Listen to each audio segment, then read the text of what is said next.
Bonjour à toutes et tous. Cette capsule vidéo concerne le cours le TP plutôt du lundi 18 mai. Dans le cadre de cette séquence, bien nous allons voir comment on peut faire pour préparer, synthétiser donc une espèce chimique, l'éthanoate d'isoamyle, qui a une odeur très marquée de banane, mais alors pas tellement le fruit, plutôt la banane Haribo. On va voir dans ce TP qu'on va utiliser un montage de chauffage à reflux, donc on va revenir un peu sur l'utilisation de ce chauffage à reflux et voir au niveau pratique un peu les précautions particulières à prendre. Alors je vous ai mis une vidéo que j'ai trouvée sur le net qui reprend cette même synthèse, alors pas exactement comme nous on va la réaliser, mais bon ça vaut le coup donc quand même de regarder cette vidéo, je vous ai mis ça sur le NT. Alors, ça commençait donc par l'équation de la réaction, donc en toutes lettres, acide éthanoïque donc plus alcool isoamylique, c'est les deux réactifs qu'on va utiliser nous. Ça va former l'éthanoate d'isoamyle et de l'eau, donc les deux produits. Donc grâce au chauffage, on accélère la réaction. L'acide sulfurique qu'on va aussi ajouter permet aussi d'accélérer la réaction. On dit qu'on utilise là un catalyseur pour accélérer la réaction. L'acide sulfurique jouera ce rôle. Vous aviez les espèces chimiques qui participaient, dont on vous donnait quelques caractéristiques. Masse volumique en grammes par centimètre cube, c'est la même chose que grammes par millilitre. Gramme centimètre moins 3 ou gramme millilitre moins 1, puisque 1 millilitre est égal à 1 centimètre cube. Les températures d'ébullition, solubilité dans l'eau douce, dans l'eau salée des différentes espèces chimiques qui intervenaient, et les pictogrammes de risque qui sont à bien connaître. Ces pictogrammes, ils apparaissent dans votre livre, dans ce qu'on appelle la troisième de couverture, donc pas la dernière, la couverture extérieure, mais la partie intérieure de la fin du livre, quoi, si vous voulez. Donc en ouvrant votre livre, en prenant toute la fin, là, vous verrez ces pictogrammes et leur signification, donc ils sont à connaître. Alors, le protocole, donc vous aviez le schéma du montage de chauffage à reflux qui n'était pas légendé, c'était à vous de le faire, donc on va voir ça après. Mais donc ce que vous aviez à introduire dans le ballon monocole c'est ça. Pourquoi ballon monocole? Parce qu'il existe des ballons bicoles, c'est-à-dire des ballons avec deux entrées ici. Là on n'a qu'une entrée, donc monocole. On met 4 ou 5 grains de pierre ponce. Alors la pierre ponce c'est une roche volcanique qui permet de réguler l'ébullition, qui permet de faire en sorte que donc on ait une ébullition régulière parce qu'elle va s'agiter à l'intérieur du ballon et donc elle va faire en sorte qu'on n'ait pas des gros bouillonnements par endroits et des petites bulles dans d'autres. L'ébullition doit être régulière. Elle permet aussi de produire les premières bulles parce que elle emprisonne de l'air à l'intérieur. La pierre ponce c'est donc, comme je vous disais, roche volcanique, donc assez poreuse et donc elle piège de l'air à l'intérieur, donc qui permet de former les toutes premières bulles.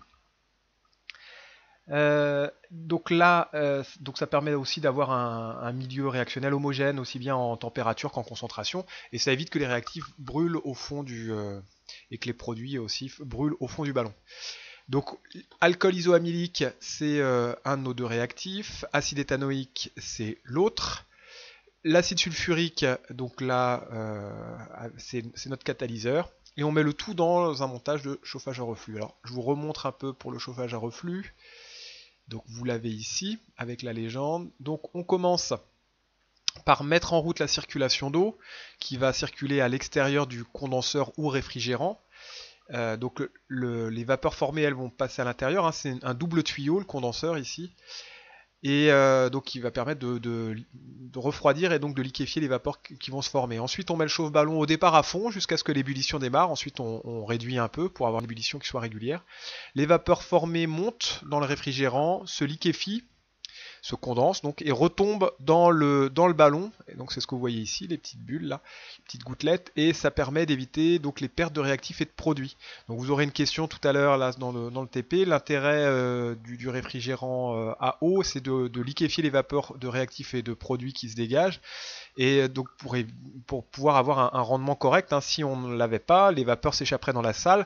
Bon déjà ça nous intoxiquerait, et puis en plus en perdant les réactifs et les produits, la réaction aurait un rendement diminué. On parle de chauffage à reflux parce que les vapeurs, donc en se liquéfiant, retombent dans le ballon et donc sous forme liquide. Les réactifs et les produits refluent et retombent à l'intérieur. Donc c'est pour ça qu'on parle de chauffage à reflux.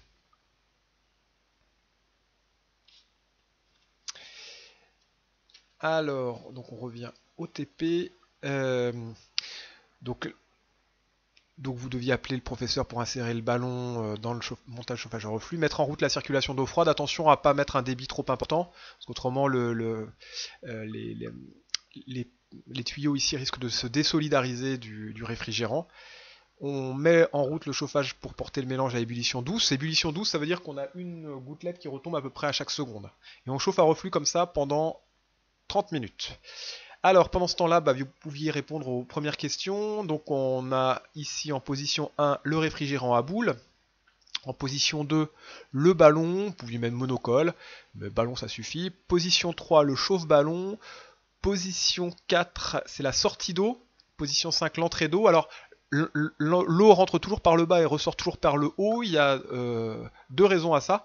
Si on fait l'inverse, eh bien l'eau va rentrer donc par le haut et aller directement vers le bas. Elle va prendre le chemin le plus court ici, c'est-à-dire qu'elle va pas épouser la totalité du tuyau extérieur. Donc en fait, le tuyau intérieur serait pas complètement refroidi.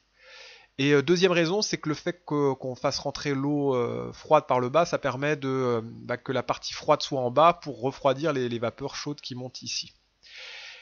Donc on a dit 4, 5, on arrivait au 6, mélange réactionnel, c'est nos réactifs et puis les produits qui se forment. Et 7, le support élévateur, c'est un élément de sécurité, je vous en ai déjà parlé, mais quand la réaction s'emballe, eh bien le premier réflexe c'est de débrancher ou de couper le chauffe-ballon, mais c'est pas le bon.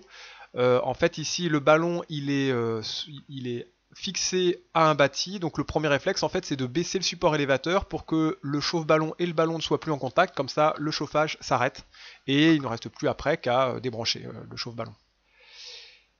Que signifient les différents pictogrammes et justifier les précautions à prendre. Donc pictogramme, on avait ici inflammable, là corrosif, celui-ci c'est toxique, irritant, sensibilisant. Donc quand c'est inflammable, il faut éloigner de toute flamme ou de source de chaleur. Toxique, eh bien se mettre sous la hotte. Irritant, toxique, corrosif, sensibilisant, il faut utiliser blouse, gants pour protéger ses mains. Et puis quand on a des produits qui sont corrosifs ou toxiques, hein, parce qu'autrement le produit corrosif en fait risque de vous faire des trous sur la peau, donc voilà. Et donc les lunettes évidemment pour protéger les yeux. Donc blouse, gants, lunettes et sous la hotte pour les produits toxiques. À quoi sert le réfrigérant à eau? On en a parlé. Donc là, la question 3, on a répondu. Les grains de pierre ponce, on a donné leur rôle aussi. On stoppe ensuite le chauffage, on abaisse le chauffe-ballon, on laisse refroidir sans arrêter la circulation d'eau.